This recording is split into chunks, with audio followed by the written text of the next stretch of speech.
It is still one of the great myths in American culture that we saved lives by bombing Hiroshima and Nagasaki. And we did not. And I've done a lot of research on that, and the Japanese were about to surrender. We killed several 100,000 people unnecessarily. What brought the war to an end, it was not the 2 atom bombs, but the fact that the Russians were invading.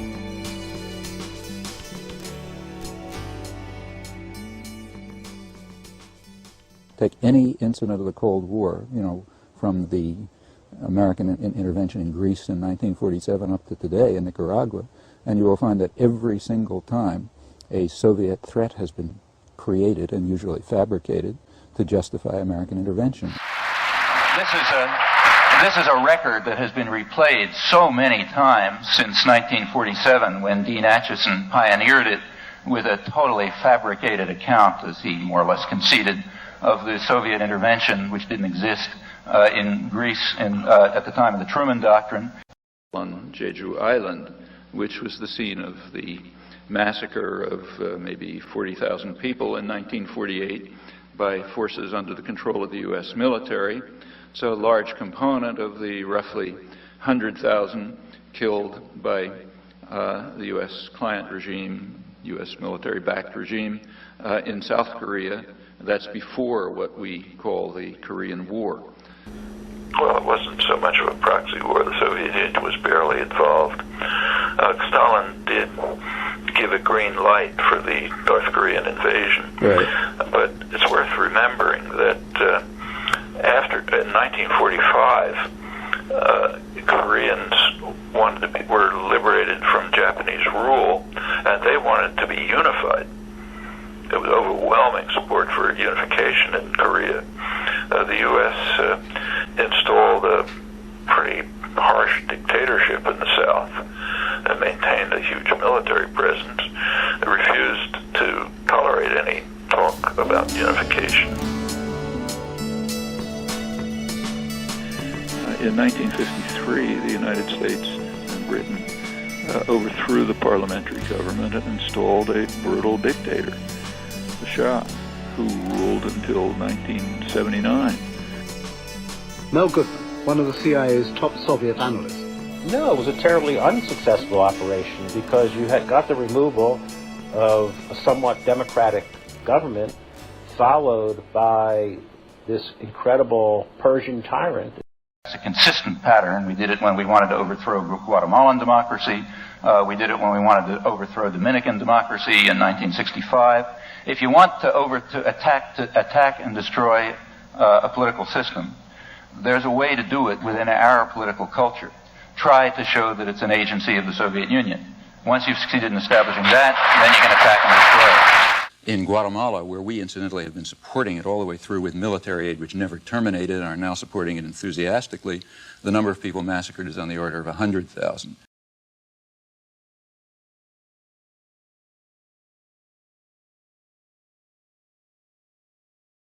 The U.S. bombing of Laos and intrusions into Laos began in the early 1960s. By 1968 or 69, they had become extremely intensive. Well, the fact is it had nothing to do with the war in Vietnam. This is often falsified. It was just a massive bombing directed against an utterly defenseless peasant society. The Vietnam War actually began for the United States in 1950. And from 1954 to 1960, the U.S. had a kind of a Latin American-style terror regime in place.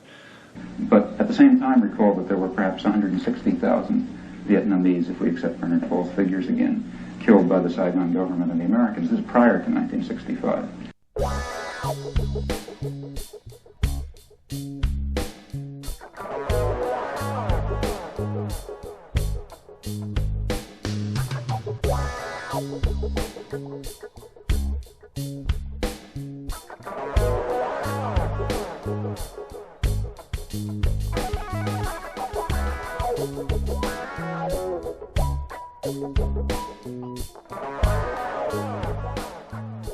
The American invasion of Vietnam had marked the last stage of the longest war this century, a war in which the greatest tonnage of bombs in history was dropped, in which more than 2 million Vietnamese were killed and a bountiful land devastated. The official reason given for intervention in Vietnam, well, there were several, and they kept changing, but one of them was that it was to stop Chinese expansionism into the Indo-Chinese Peninsula. That's now considered so ridiculous, and it's so self-evidently untrue. It was in response to the American military effort that the Viet Cong turned from their attempt to build mass popular support. They turned from that to physical force in reaction to the American intervention. The Kennedy administration prepared the overthrow of the parliamentary government of Brazil, installing a regime of killers and torturers and setting off a plague of neo-Nazi national security states that spread over the hemisphere, always with firm U.S. support and, in fact, direct participation. In 1961, the CIA started an internal preparation for a military coup. First, they created a propaganda network with specialized personnel. In the meanwhile, they spread disinformation that Brazil was on its way to communism. The American fleet and naval task force was sailing close to the coast of Espiritu Santo, where the Marines would land to support the coup forces. And it was for this reason that Castello Branco decided to support the coup. Johnson, he invaded the Dominican Republic to block what looked like a potential democratic revolution there.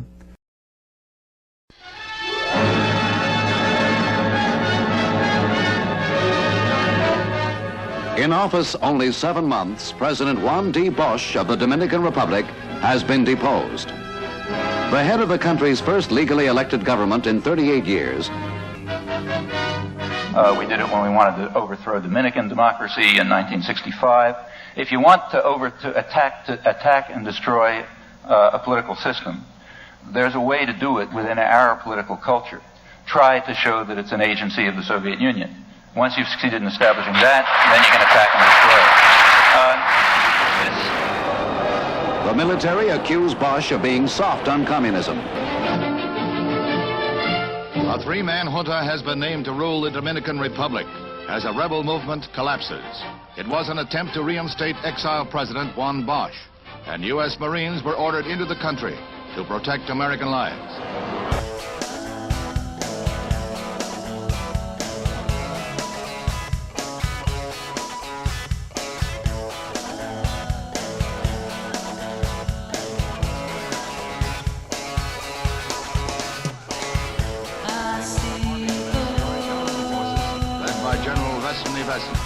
He was the leader of the rebellion in 1963 that ousted President Bosch on charges that he was pro-Castro.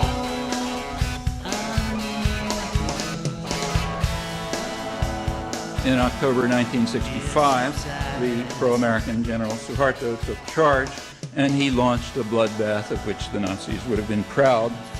In Indonesia in 1965, U.S.-backed, partly instigated military coup led by General Suharto. It killed about maybe 1 million people, mostly landless peasants, wiped out the only mass-based political party in the country, instituted a regime of torture and oppression and violence. Described by the CIA as one of the worst mass murders of the 20th century, the origins of this terrible episode have been covered in mystery. Certainly it brought to power General Suharto. But what is now emerging is the extent to which he was secretly backed by the United States and Britain and by Western business leaders. The CIA had supplied a list of 5,000 opponents to be assassinated, and embassy officials ticked off their names as they were murdered. Kissinger's actions in Cambodia, when the United States bombed that country, overthrew Prince Sihanouk, created the instability for Pol Pot and the Khmer Rouge to come in. President Nixon and Mr. Kissinger unleashed 100,000 tons of bombs, the equivalent of 5 Hiroshimas. Illegally and secretly, they bombed Cambodia, a neutral country, back to the Stone Age. The CIA estimates about 600,000 killed during that 5-year period, which is mostly either U.S. bombing or a U.S.-sponsored war. So that's pretty significant killing. High U.S. officials predicted that about 1 million people would die in the aftermath just from hunger and disease because of the wreckage of the country. The intense bombardment was a significant force, maybe a critical force in building up peasant support for the Khmer Rouge, who before that were a pretty marginal element.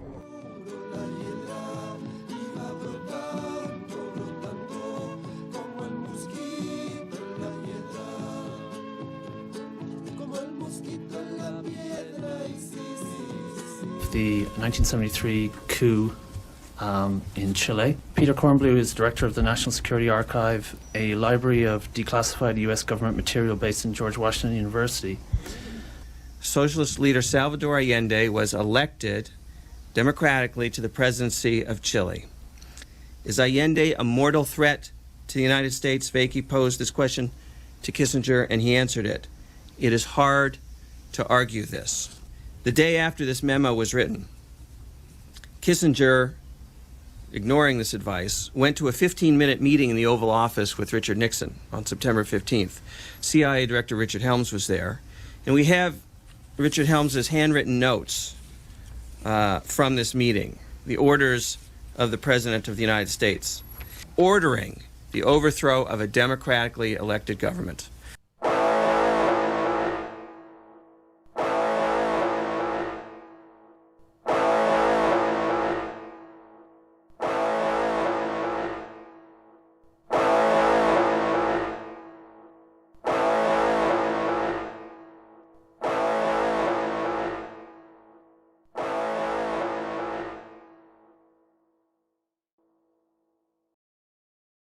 He wrote to Richard Nixon. Kissinger, he laid out a series of issues that was a threat to the United States. In fact, he said to Nixon, the main problem with Allende is that he is going to set an example, the example of a successfully elected Marxist government in Chile would have an impact on and even precedent value for other parts of the world.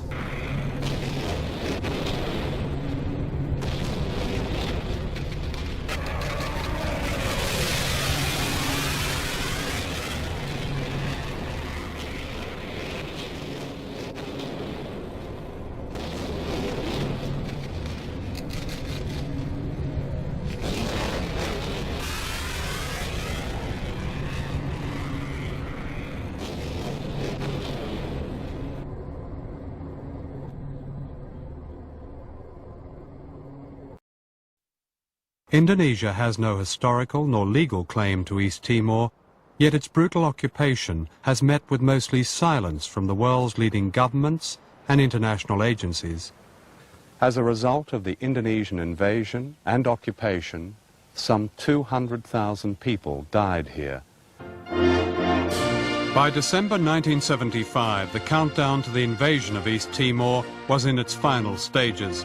President Gerald Ford and his Secretary of State Henry Kissinger arrived in Indonesia on December the 5th on a visit described by a State Department official as the Big Wink. You can be 100% certain that Suharto was explicitly given the green light to do what he did.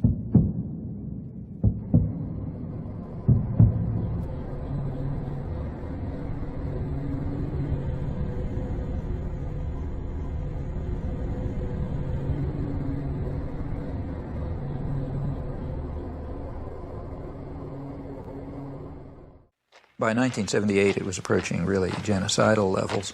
The church and other sources estimated about 200,000 people killed. The U.S. backed it all the way. They were killed resisting the invasion. They were murdered without reason. They died in concentration camps, and they starved. Perhaps genocide is too often used these days, but by any standards, that's what's happened here. And it happened mostly beyond the reach of the TV camera and the satellite dish, and with the connivance and complicity of Western governments.